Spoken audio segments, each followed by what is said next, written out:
you're done, just put it on the stand. Don't put it on the ground. Jaya Radha Madhava Kunja Bihari.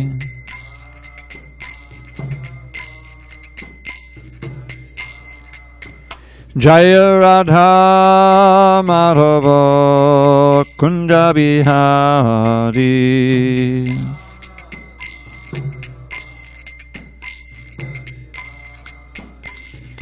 Gopi Jana Vallabha Girivaradhari.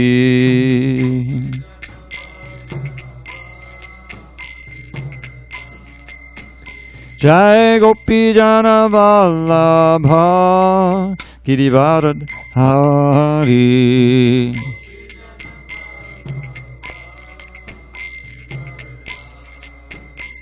Yashodanandana Pajana Randhana.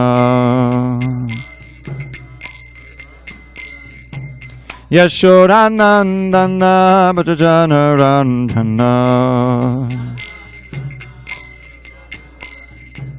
Yamuna Tira Vanachari.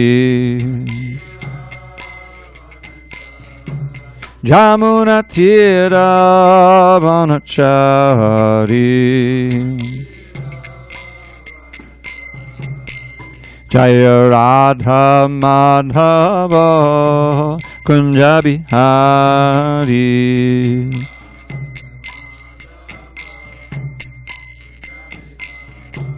Jaya Radha Madhava Kunja Bihari.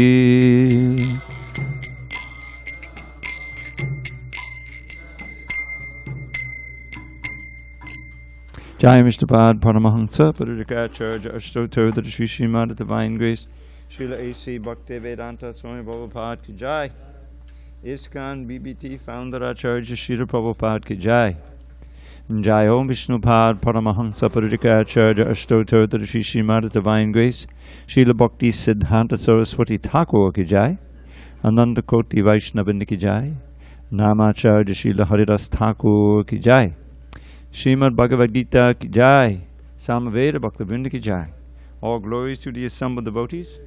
All glories to the assembled devotees. All glories to the assembled devotees. All glory to Shri Guru and Gauranga. Now I have a surprise for all of you. Except maybe you. Maybe you. Maharaj Bhakti Sundar Swami is back in town, and he'll be here tomorrow morning. He missed his flight into Mexico, so we should see him tomorrow. And as far as I can tell, we're on text 18, right? Consensus? 17, you say? 17 for sure, huh? Okay. Page 580. Om Namo Bhagavate Vasudevaya. Om Namo Bhagavate Vasudevaya. Om Namo Bhagavate Vasudevaya. Okay. On this 6th day of September 2021 in San Diego, we're reading from Srimad Bhagavad Gita as it is, translation and commentary by His Divine Grace A.C. Bhaktivedanta Swami Prabhupada. Page 580. Just grab the book from him and give him your book, please. Then you'll be on the same page with us.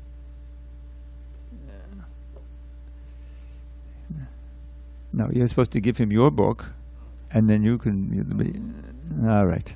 Anyway. All right, we're on page 580, text 17, sorry. Sattvat sanjayate jnanam rajaso lobha evacha pramada mohau tamaso bhavato jnanam evacha Sattvat sanjayate jnanam Rajaso lobha evacha pramada moha tamaso bhavato agyanam evacha Sattvat sanjayate jnanam Rajaso lobha evacha pramada moha tamaso bhavato jnanam evacha Sattvat sanjayate jnanam Rajaso lobha evacha pramada moha tamaso Bhavato jnanam evacha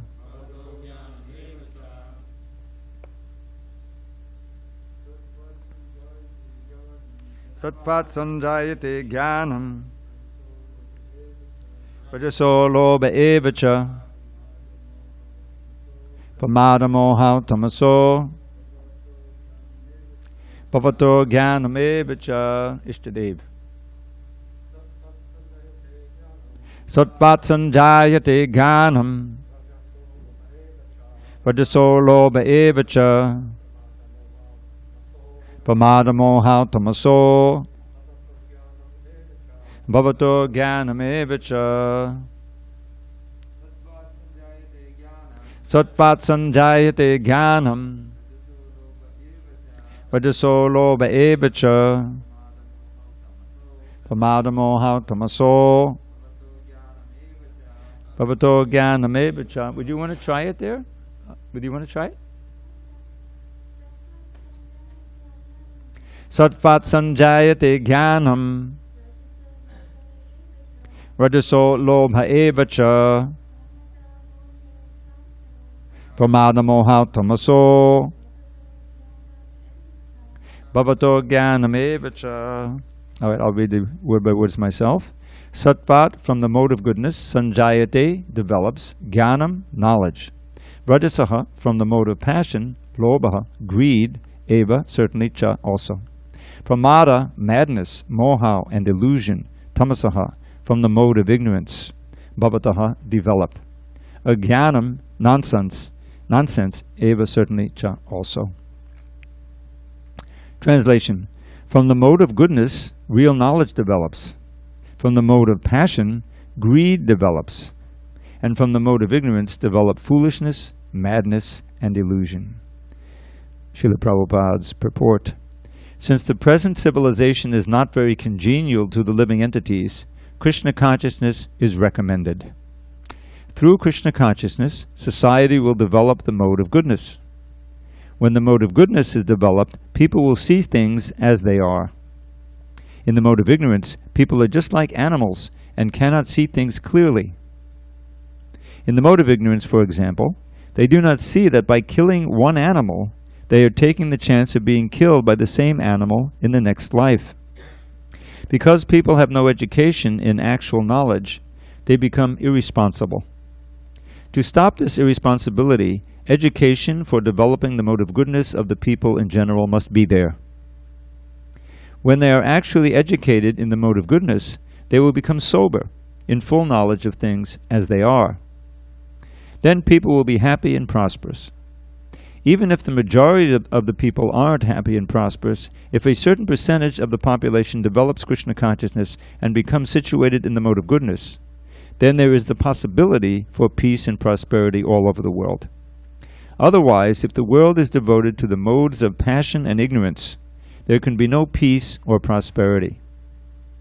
In the mode of passion, people become greedy, and their hankering for sense enjoyment has no limit. One can see that even if one has enough money and adequate arrangements for sense gratification, there is neither happiness nor peace of mind. That is not possible, because one is situated in the mode of passion. If one wants happiness at all, his money will not help him. He has to elevate himself to the mode of goodness by practicing Krishna consciousness. When one is engaged in the mode of passion, not only is he mentally unhappy, but his profession and occupation are also very troublesome. He has to devise so many plans and schemes to acquire enough money to maintain his status quo. This is all miserable. In the mode of ignorance, people become mad. Being distressed by their circumstances, they take shelter of intoxication, and thus they sink further into ignorance. Their future in life is very dark. Om Jnana Timirandasya Jnanandana Salakaya Chakshu Unmilitam Mena Tasmai Shri Gurave Namaha. I was born in the darkest of ignorance, but my spiritual master Srila Prabhupada opened my eyes with the torchlight of knowledge. I offer my humble obeisances unto him and all members of Sri Parampara.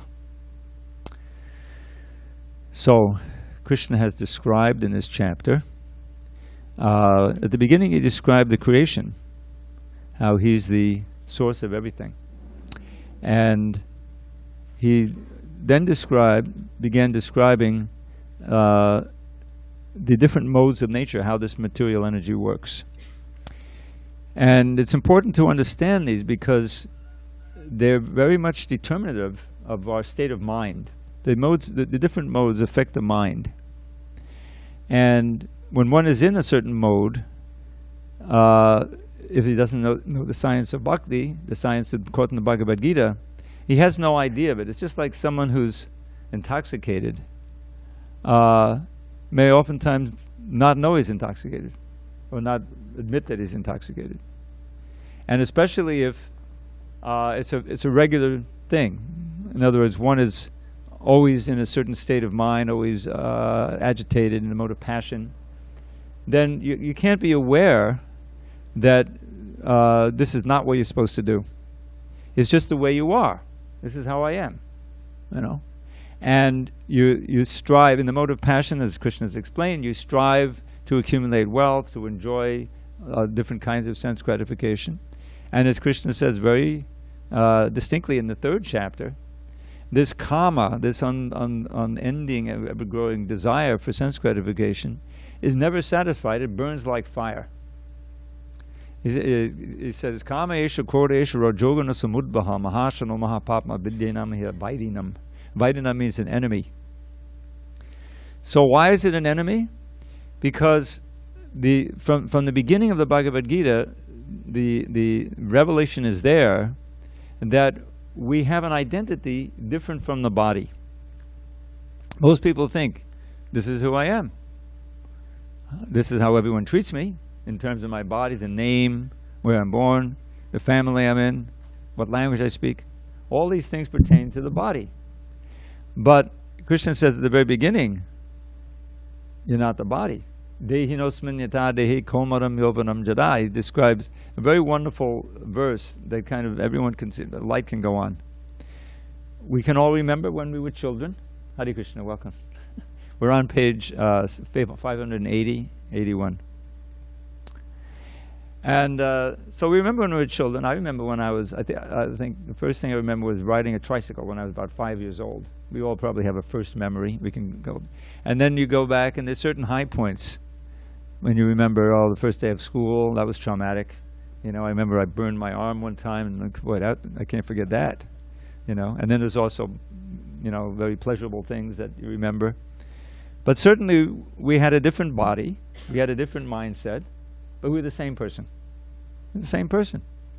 The body is changing constantly, but the person, the I, the one who is aware of the body, Krishna says in the previous chapter, the knower of the field of activity, our body, stays the same. That's the self, that's the Atma. And very significantly, that Atma is never born and never dies. This is part of the 2nd chapter. Prabhupada would always quote this verse, Najayate mriyate vakadachan. For the soul, there is never birth nor death at any time. We don't come into being at a certain point. We never go out of being. We're unborn, eternal, ever-existing, primeval. We do not perish when the body perishes. Then what happens to us? We take another body. Generally speaking, in the material world, we take another material body. Now what determines that, which body we get, that's beyond our will. When we die, we're helpless. But what determines it is the state of mind that we're in. All the thoughts and desires that we've cultivated, the activities we've performed, good or bad, say in a material sense. If we're very helpful to other persons, we're charitable, we make sacrifices for others, we don't hurt anyone voluntarily, this is good activity. Then that's good karma. then you can get a better situation in the next life. This is what the mode of ignorance does. You forget, and you come to the point of denying that there's any higher control, that there's any supervision over the destiny in this whole world. But if you look at the way this world is organized, without any human intervention, nature itself, it's such an incredibly organized system. The sun is rising just on time. You can predict it perfectly, isn't it? The oceans are there. The different animals are there. Provisions for our food and water and air we breathe all the time. You know. So it's just the incredible intricacy of each individual body. How can someone really think, you know, if you think about it, that it can all come about by accident? If you find a ticking watch, do watches tick anymore? Maybe a humming watch on the by the side of the sidewalk. Do you think, well, that's an interesting plant that just grew up automatically? No. If someone dropped it, it was created by an intelligence, right? With a lot of skill and put together so that it does what it's supposed to do. So the idea is that there is a guiding intelligence behind everything, and that means there's a person, and there's a supreme person. So Krishna teaches the law of transmigration, karma and reincarnation. Karma has been going on for who knows how many births. Now we have a fortunate human life where we can understand these things, and create and cultivate a consciousness. This is a society for Krishna consciousness that will have the most auspicious next birth. In fact, if we're successful, we won't take a physical body at all, a material body. We'll break that cycle of birth and death, which is a main goal of Vedic culture, everyone, and return to the spiritual kingdom, where there is no birth, no death, simply paradise. That's the teaching. Now, it's all very theoretical. We can't perceive this with our present senses and mind. And this is why we need books of knowledge that have been given to us by realized souls who have understood it. And Srila Prabhupada, the realized soul, he's explaining it in such a way that we can understand. So here Krishna is explaining the different modes. The general division is sattva, which is the mode of goodness, rajasa, which is the mode of passion, and tamasa, which is the mode of ignorance. We've all experienced that. When we feel like sleeping too much, maybe we had too much to eat, you know, and we don't want to do anything, we just want to sleep. This is the mode of ignorance. When we are very active and want to do things and increase our position in life, and we're very ambitious, the mode of passion. When we're very reflective, what's the meaning of it all? You know, let me go out into a peaceful place beyond all the hubbub of the city, where I can really contemplate these, read a book of philosophy. This is in general the mode of goodness. But as Krishna has explained previously, these modes are never pure in this world. Like all of us can experience each of these modes at different parts of our life. So which mode am I in? Well, we're not in any mode permanently. We're constantly changing. The predominant mode that we have, we'll say, okay, this person is predominantly in the mode of passion, like that. So all of these are working on us. And which ones we choose to allow to influence us, that can become the predominant mode. So in Krishna consciousness, systematically, we cultivate the mode of goodness. Just like the boys who live in the ashram. We have, what, 8 or 10 of us now.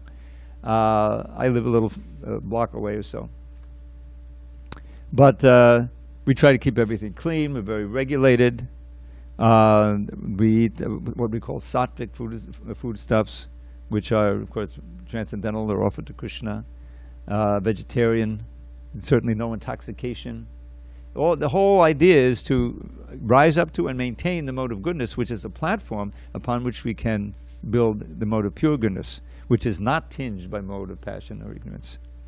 So the life can be seen. We can see how these modes work, and when we see through the eyes of Shastra, we reflect. Then, if we're intelligent, we'll choose those activities, that association, those books and everything, that all the inputs and what we're doing, that cultivate the mode of goodness, because that's the mode by which we can then cultivate a lifestyle where we can truly become peaceful and happy. You can't do that if you're involved in this material world, and your hopes are based in your relation with the material world, because it's always changing, and your body's changing, and eventually whatever you built in this world, in terms of relationships, money, prestige, whatever it may be, is all taken away. It's all tragically taken away. And so each person in the material state of consciousness is disappointed at the time of death, to say the least, and you don't know where you're going. So this knowledge is very important. In the last chapter, there's a verse, I think I've referred to it several times. Since we all have books, we can go to 22, page 553. And I'll just give you the Sanskrit there, but yeah, 553. Purushak prakatisto hi bhunkte prakati jan gunan karananguna sangosya sadasad yoni janmasu. Again about the modes of nature, gunan.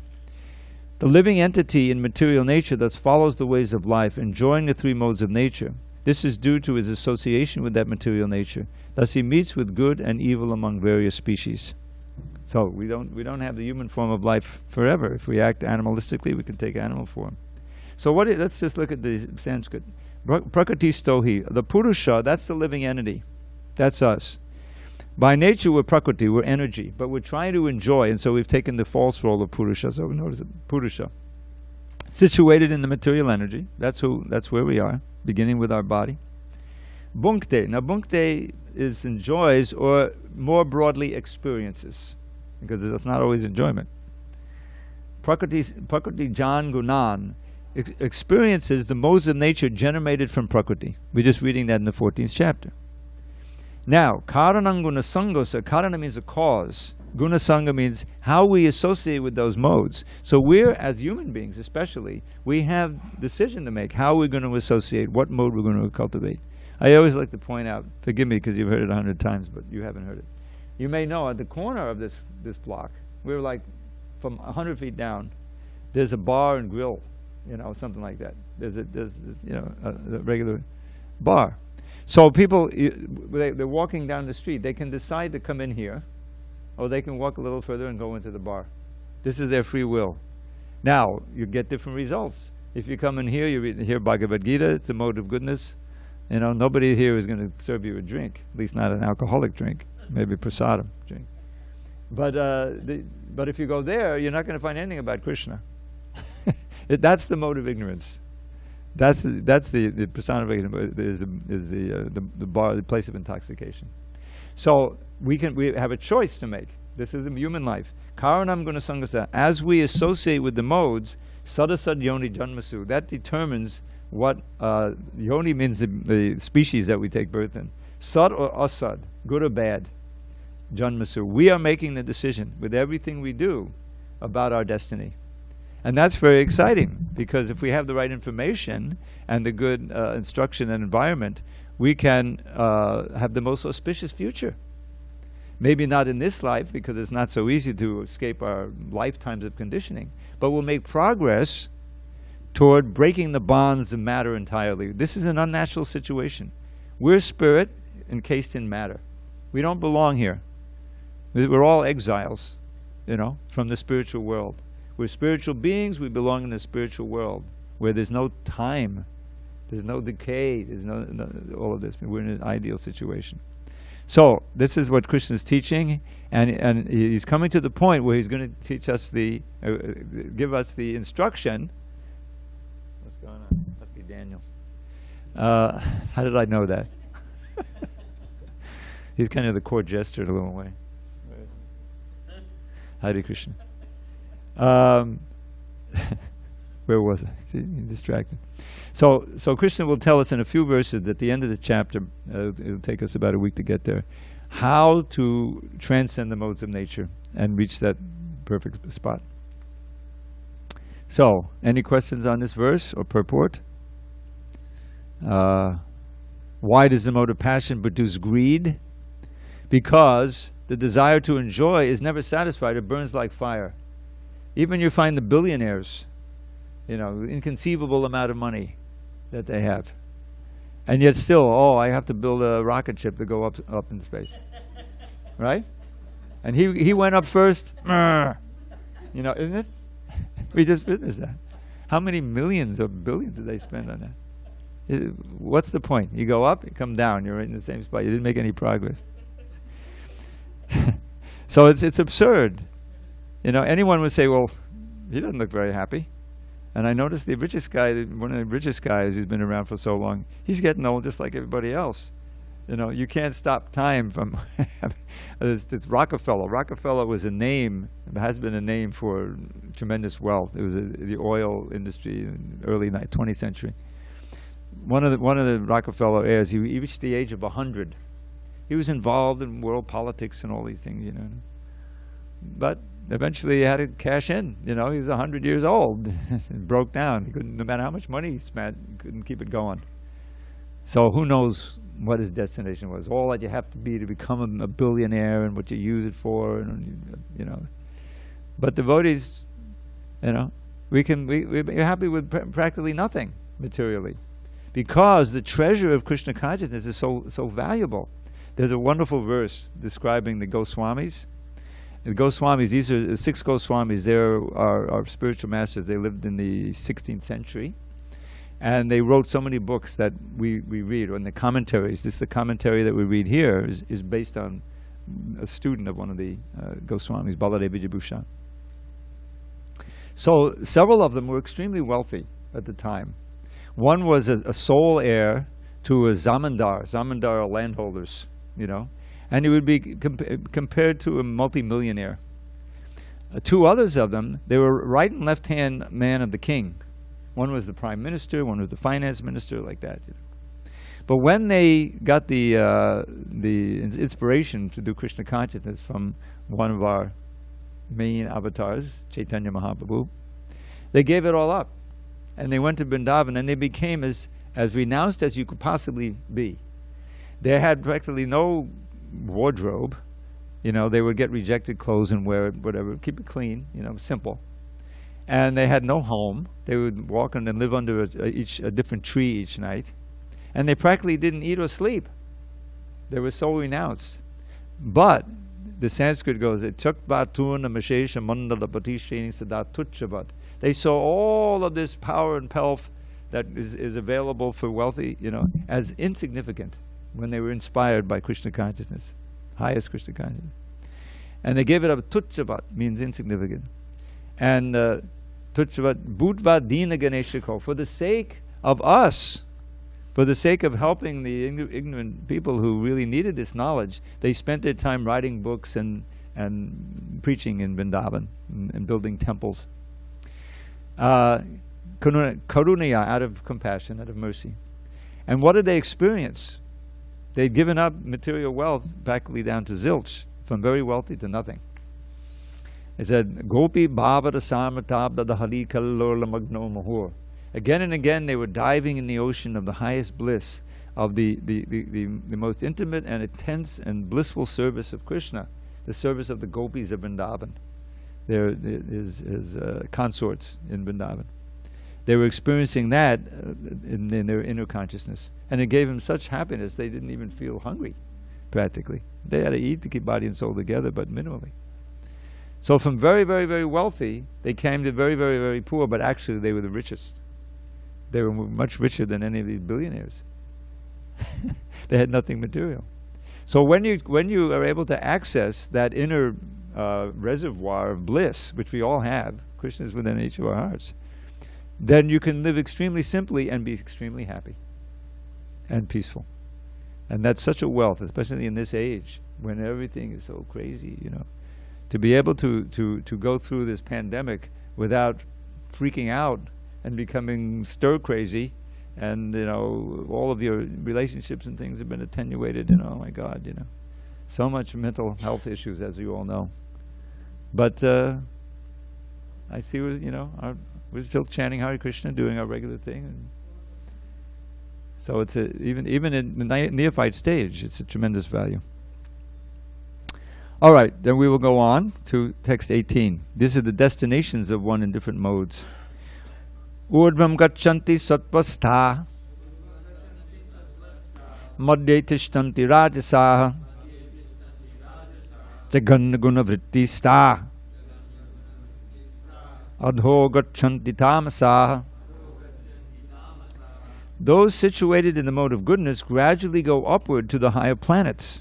Those in the mode of passion live on the earthly planets, and those in the abominable mode of ignorance go down to the hellish worlds.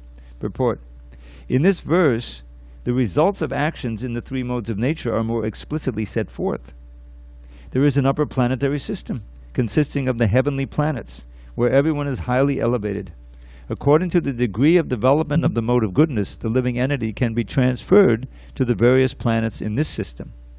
The highest planet is Satyaloka, or Brahmaloka, where the prime person of this universe, Lord Brahma, resides. We have seen already that we can hardly calculate the wondrous condition of life in Brahmaloka.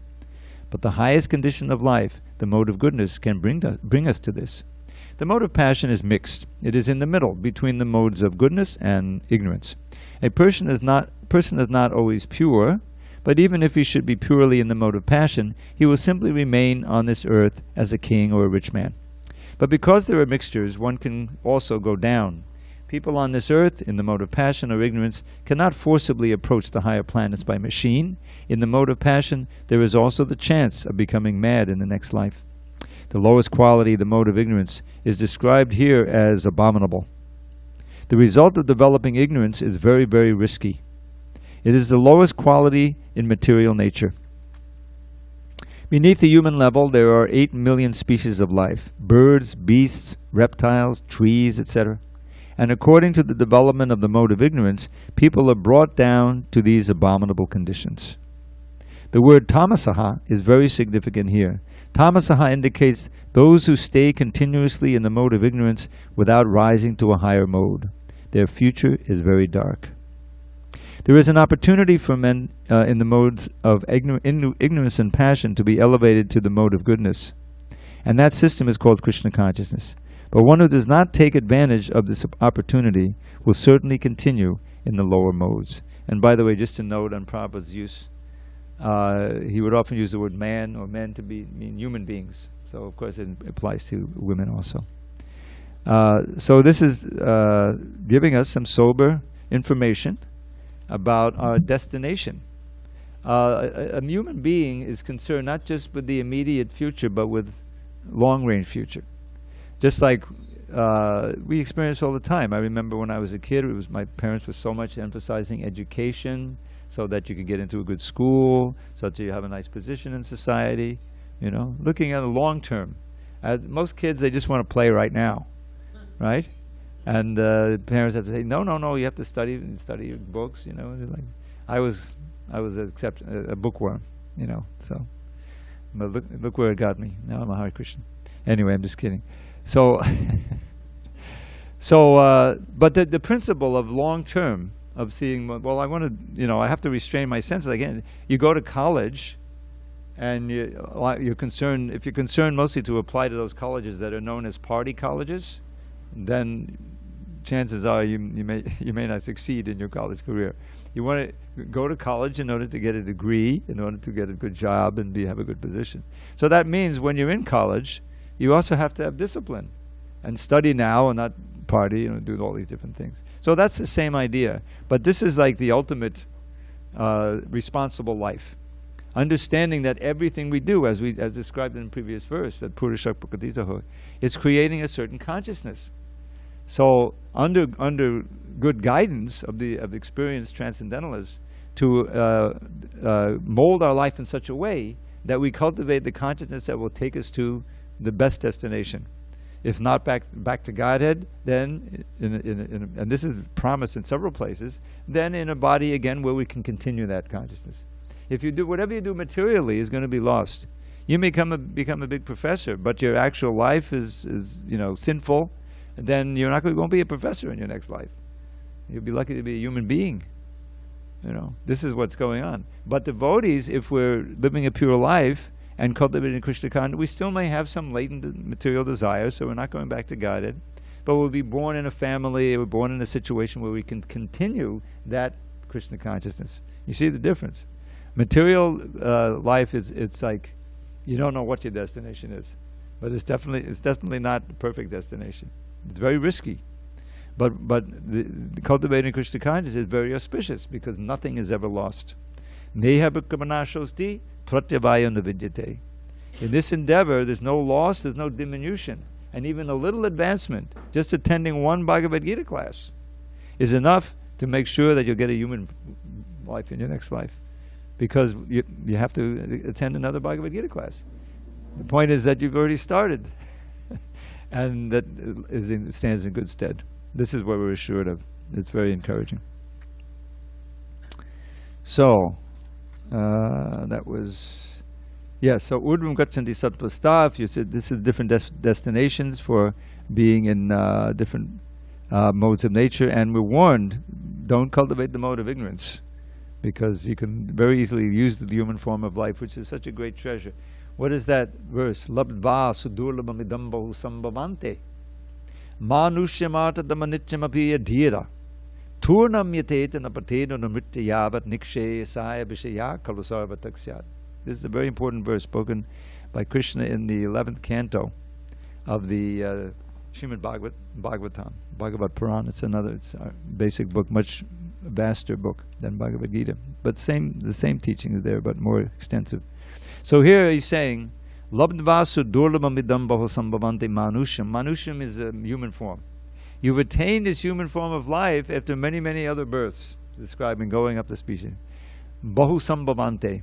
So here we are in the human form. Manusham. And what's the value? Artha dham. It can give the ultimate goal of life. The lower animals, they're just working by instinct. They're gradually coming up. But like all forms, it's temporary. The clock is ticking, so we have to be very judicious about how we use our time. And so the next word says turnam, without wasting time, yateta, strive, nabateta namityav, as long as you still have your senses and life, about you. Nabateta namityavat, for what? Nikshayasa. Nikshayasa means the ultimate good. Now, what is that ultimate good? That we have to hear. The ultimate good, simply put, is to escape from the bonds of birth, old age, disease, and death, which are inevitable for every embodied soul to experience, and to return to Godhead. Prabhupada called it going back home, back to Godhead. Significant that that's our home. How can we have a home here? Wherever we may have a nice house, we paid it off, everything, but we can't stay there. We're all renters.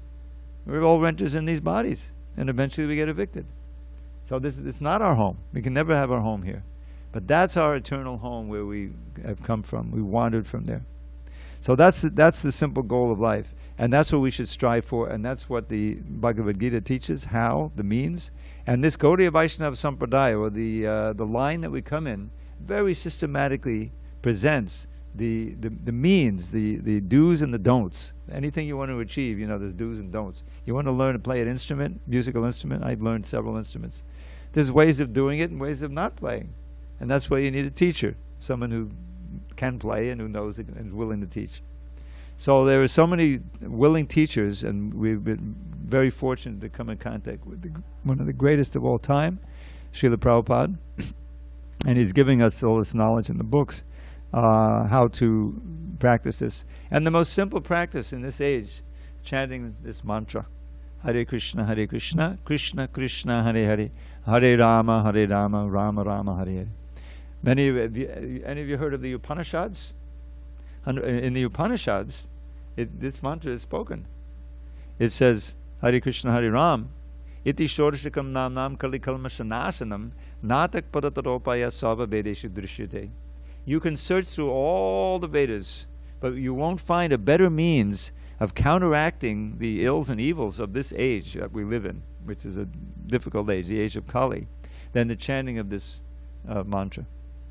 In other words, you can overcome all of the handicaps that we face here, and you can achieve the goal of life, which is return back to God, regain our dormant Krishna consciousness. Hare Krishna, Prabhu. Haribol. Dhanabari, you have a question? Thank you. Please. Yes, Prabhu. Quick question. Thank you for the nice class. Which Upanishad does it mentioned in the mantra. I forgot. I've read it, but I don't remember now. What is the meaning? The Hare Krishna mantra meaning you mentioned that in the Upanishad it has said about this Hare Krishna mantra. Yeah, this is the Kali Santarana Upanishad. The very meaning of the name of the Upanishad means that which helps you to be delivered from Kali Yuga. And it's Iti Shodashakam Nam Nam. Is that the verse you want me to explain? No, the Kali the name of the Upanishad. Yes, it's Kali Santarana. Kali Santarana. Kali Santarana. Yeah, Kali Santarana. And we have Kali Santarana. Do we have it in the, like, we sell, like, we distribute? I've never seen one that's... No, we don't. No, we just have that one verse. But I may be able to find the whole Upanishad for you if you're interested. I have a big archive at home, electronically. I can. But that's the essence of it, that verse. Oh, okay. Kali Santarana. Hare Krishna. Thank you so much. Oh, okay. Let's do one more. Text 19. Nanyam gunebhya kartaram yada drashtan upashyati gunebhyascha padam veti madbhavam sodhigacchati.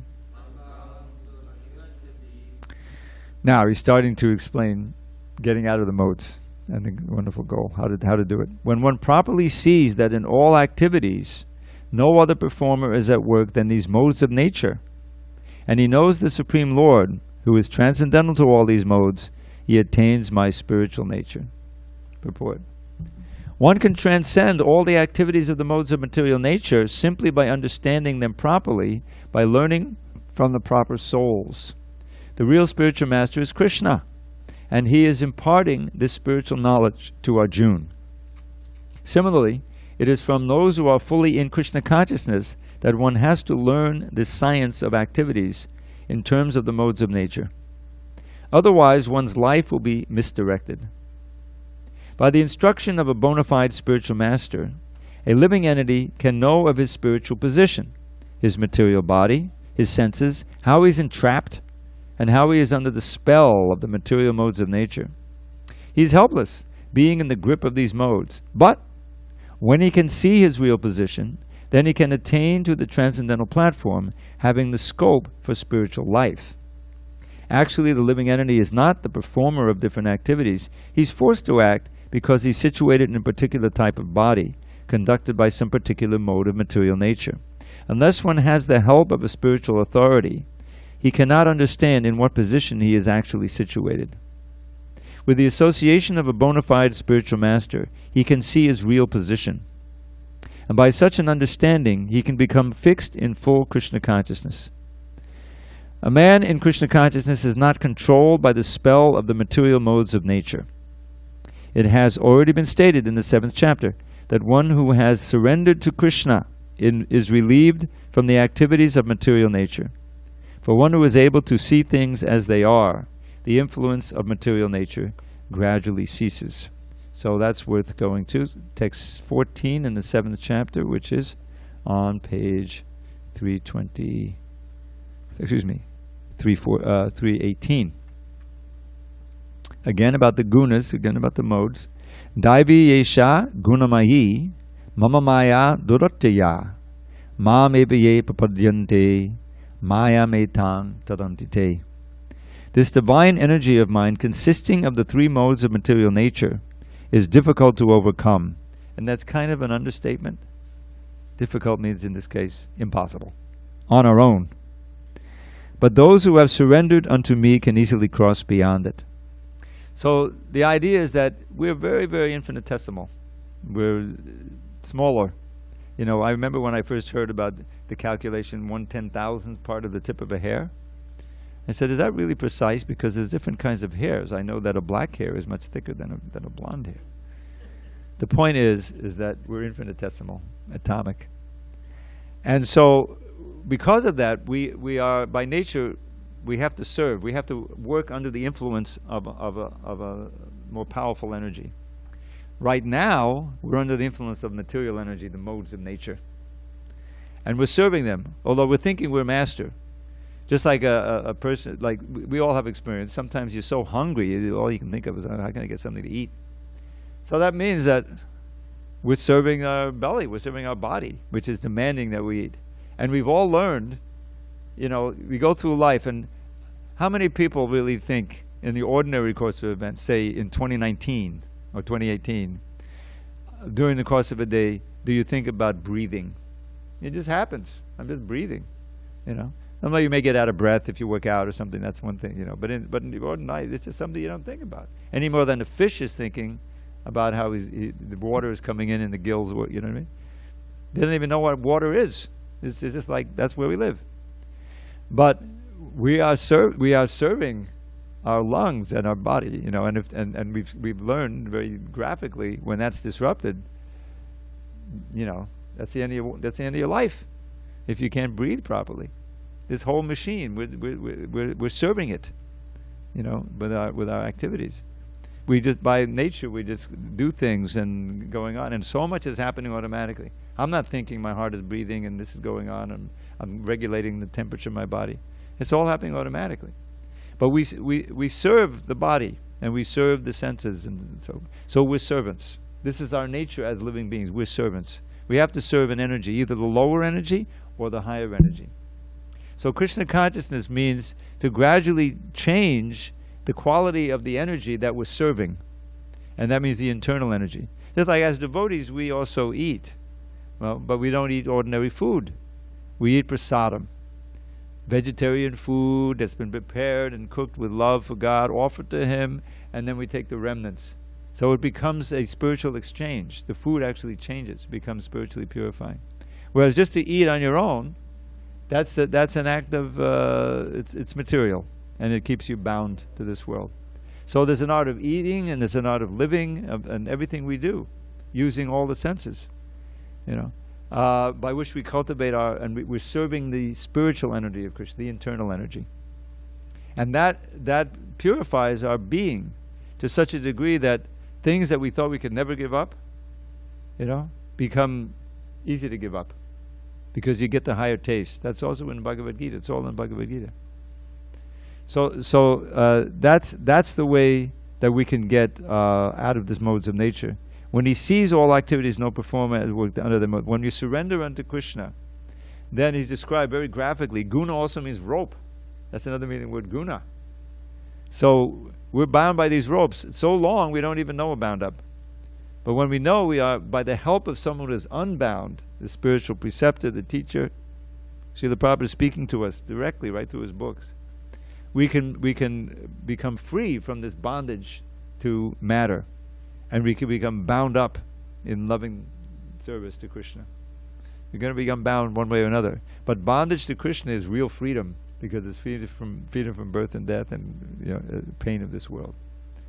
And so we have to make that choice. And that's why this verse, Turnam Yate, the striving is in adopting those principles and practices that are tried and true and come down to us from our teachers, and how anyone can attain Krishna consciousness centered on the chanting, but there's so many other practices, and you can feel it. I mean, I've been doing this for 50 years, almost since 73. Okay, 48 and a half years.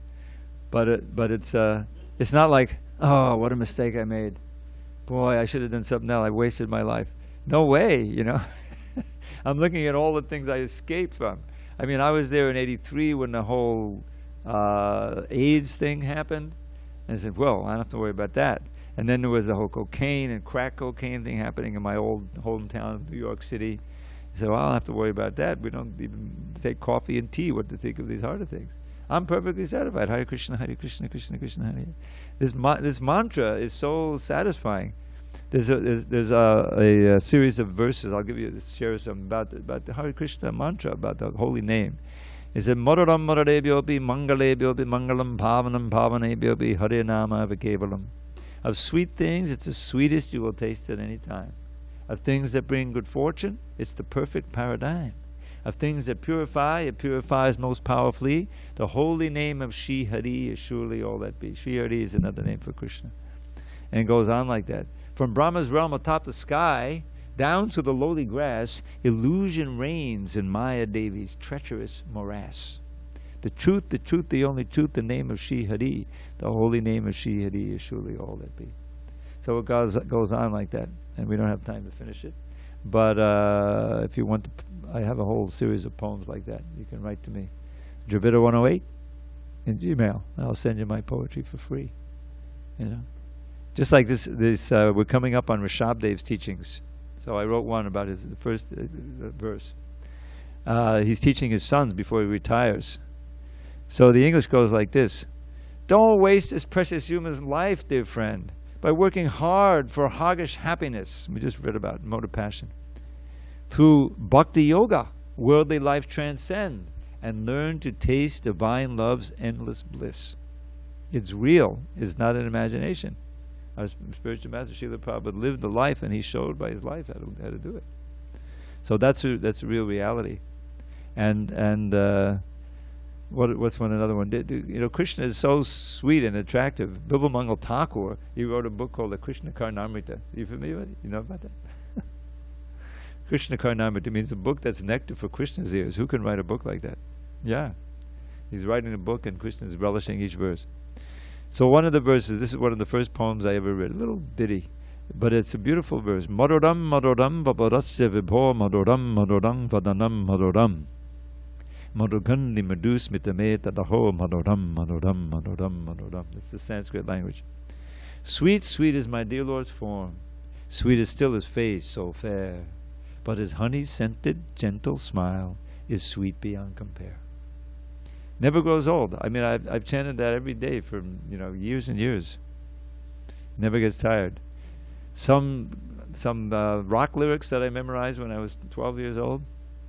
No, it's no taste left. But like Hare Krishna, you chant every day Hare Krishna, Hare Krishna. But if you're really listening and you're relishing, it never gets tired. Okay, thank you all very much for listening. All glories to Srila Prabhupada. Hari Hari Bol.